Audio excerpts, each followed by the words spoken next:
When I first saw this movie on opening night, I thought it was freaking awesome. Then I saw fans complaining about it and I wondered, was I just too Star Wars high that night? Would I still love it if I saw it a second time? Well, I saw it a second time, and a third time, and it's still freaking awesome. Sure, there are some pretty damn controversial aspects about it, such as Palpatine being back for some weird reason, and Rey, well, being a Palpatine. Yeah, that crazy fan theory turned out to be true. But hey, at least Ian McDiarmid is still as awesome as ever, and the film delved into Rey really struggling with her identity.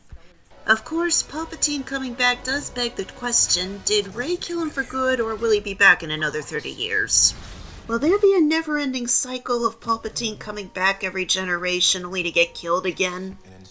Maybe that's stuff for future movies, but anyway, Ben's redemption! It was pretty obvious from the previous two movies that Ben would end up redeeming himself, but we all wondered how it would happen. And dear God, it was perfect. The compassion from Leia, Rey, and Han brought him back. When Han showed up during the opening night screening, the entire theater erupted in cheers. It was awesome. And to those who say, oh, it was all in Ben's head, Han's spirit wasn't really there, well, I say this. What's happening inside your head, Harry? Why should that mean that it's not real?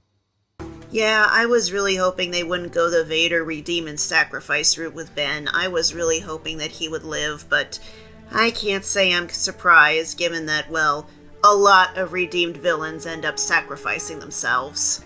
At least his death was meaningful and he got to go out after kicking major ass, but why did they think it was a good idea to not show his ghost at the end?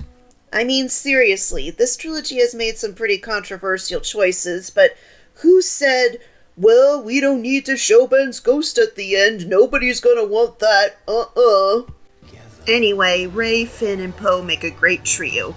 So great that I wish they had become a trio earlier instead of, waiting until the end of the second movie for Rey and Poe to meet. And Lando is back. Awesome! And he didn't die. Double awesome! And a whole bunch of Jedi actors from the prequels and Clone Wars got to come back as voiceovers. Triple awesome! The sequel trilogy definitely had a whole bunch of problems. Far more problems than the previous two trilogies. But overall, this movie still made a satisfying ending, for the most part. Where is Ben's ghost? Seriously, where's Ben's ghost? Yes, the one that started it all. I'm sure some people are going to get angry at me for ranking it around the middle, but while this movie is great, it also set the stage for the bigger and better things to come. If this were the only Star Wars movie to ever exist, I wouldn't be the geek I am today, because Star Wars became such a vast, detailed universe and the characters got further development as more movies were made. However, those movies never would have existed if this one hadn't resonated with so many people. I don't actually remember too much of when I first saw this movie back in 2004. I remember being excited that I was finally seeing the movie everyone in the world talks about. Then I remember being super bored when the droids were lost in the desert for ages. I also remember saying something that I still regret even to this day. Oh boy, I remember saying, "This guy's a jerk," about Han Solo. Yes, my Han Solo. I called my Han a jerk, though I think it was because he was making me laugh so hard, I don't really remember. I wish I could go back in time and slap my past self for insulting the character that she would end up falling madly in love with. But anyway, somewhere along the way, I don't know exactly where, the movie's charm overcame me. I started to love Luke and Leia and Chewie and Obi-Wan and Vader and the droids and, well, a certain scoundrel. Little did I know that this series would take over my life, but little by little, I fell in love. While this first installment is a little rough around the edges, that gives it a certain charm. Plus, this movie gave us so many iconic moments, such as the twin sunset, the Mos Eisley Cantina, Vader's badass intro, That first ever lightsaber duel. I could go on and on. Of course, I have to give a shout out to the timeless music. John Williams has written so many iconic movie scores, but arguably his best work is in Star Wars, and I'm so glad that he got to score all 9 movies. That oh so memorable theme playing over the title flying through space and the opening crawl, there's nothing like it. Some people who have never seen any Star Wars movies wonder where they should start. Well, I say you still need to start with this one. It will forever remain a classic. Oh, and Han is awesome, Han is awesome, Han is awesome, Han is awesome! Everyone knew how the prequel trilogy was going to end, but it was always about the journey. This was the first Star Wars movie I saw in theaters, the first one I had to actually wait for. I had seen the previous 5 movies for the first time all in a row the year before, but for this one I had months to build up my anticipation and slowly but surely morph into a Star Wars geek. That's another story, though. As for the movie itself, it's nothing short of awesome. Most awesome starship battle in the whole saga, most awesome lightsaber fight in the whole saga. This movie just made sure that the saga would go out with a bang. Even though it turned out not to be the end, but we didn't know that yet. Anyway, the atmosphere in this movie is amazing. Little moments really capture the torment that Anakin's mind is going through, such as when he stares over at Padme's apartment, or when he gazes at the Mustafar lavas after slaying the Separatists and that single tear rolls down his cheek. There's a certain eeriness in this movie that other Star Wars movies don't have. Yeah, people will go on and on about the she's lost the will to live line, and I don't quite get it either, but there's a theory that Palpatine was sucking out her life force and giving it to Anakin, and I can go with that. It's even mentioned on my 2019 Star Wars day-to-day calendar that Padme's trauma might have been force-induced, so maybe it's not just a theory. Losing the will to live line aside, though, the scene of Vader being assembled intercut with Padme giving birth when they're both dying in a sense is downright heartbreaking. Yeah, Vader's no has been the subject of countless memes and parodies, but when I first saw it, I didn't laugh. Why?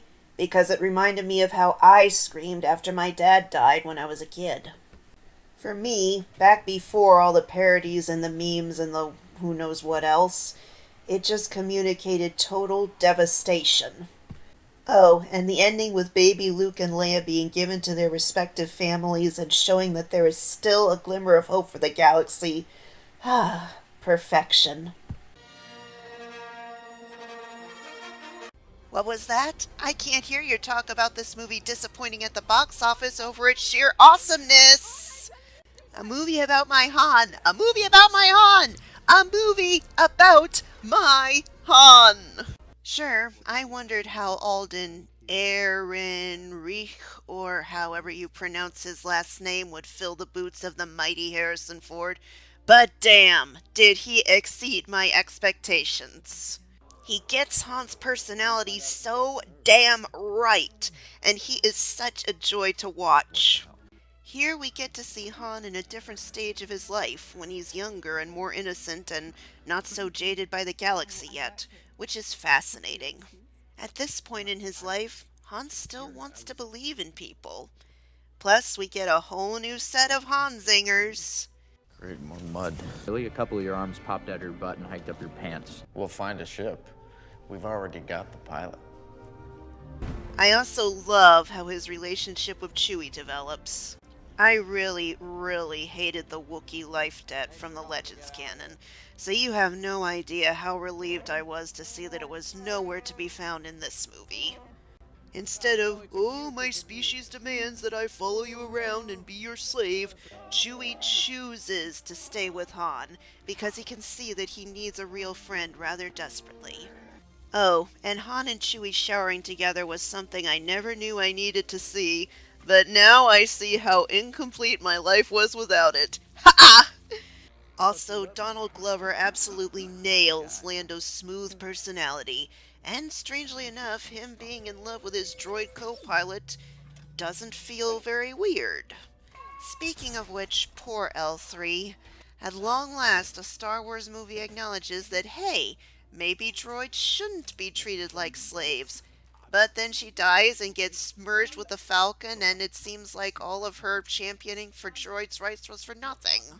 The novelization actually goes into what her consciousness experiences as she gets merged with the Falcon. I wish they had somehow fit that into the movie, but it's a good read. Check it out. Anyway, Beckett and Kira are both very interesting characters. Not really villains per se, but amoral people who have been brought down by the galaxy's harshness, and they believe in doing whatever it takes to survive. They represent what Han could have become if he had completely lost his moral compass. And I think Chewie's presence probably had a lot to do with Han not becoming like them, even after they both betray him. Damn, it hurts Han so much to have to kill Beckett. Oh man. This is the sort of movie where even after I just finished watching it, I want to start it all over and watch it again. It's that much fun. Why can't we have a sequel or at least a Disney Plus series, maybe? Disney, if you're listening, please make a follow up to this movie before Alden's too old to play Han. Please! This was a beautiful ending to the original trilogy. Sure, the second Death Star wasn't the most creative thing in the world, but the movie isn't really about that. It's about the characters that we've grown to love so much over the course of the trilogy. I honestly don't know why some people say Han is boring in this movie. I mean, come on, some of his best moments are in this film. Hey, point that thing someplace else. You're gonna die here, Convenient. Good. How far is it? Ask. We need some fresh supplies, too. Try and get our weapons back. Hurry up, will you? I haven't got all day. Sure, he doesn't act exactly the same as he does in A New Hope, but that's because he matures and develops compassion. It's called character development, people. Han has a wonderful character arc where he gains compassion but still retains his scoundrel's charm. And speaking of character development, the dynamic between Luke and Vader is just wonderful.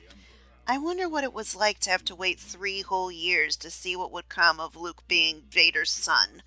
Well, I only had to wait 1 day. I admit, at first I wasn't sold on the idea of Vader redeeming himself, but then when it actually happened, damn! Some of the best acting under a mask ever.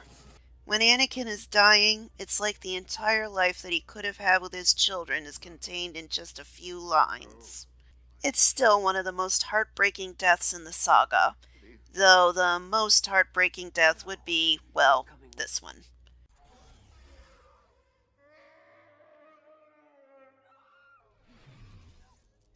Of course, I have to address the Ewoks.